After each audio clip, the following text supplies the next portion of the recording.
Okay, here we have a little electromagnetic device, 2 microwave transformers, bit of pipe in the middle, little steel frame.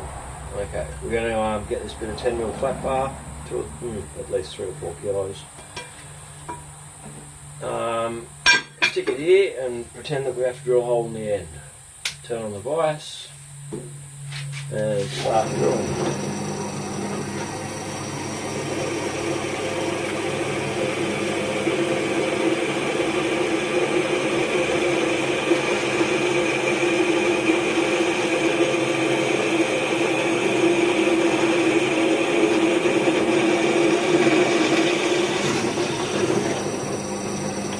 Okay, most of the chips are stuck there. Turn off the vise.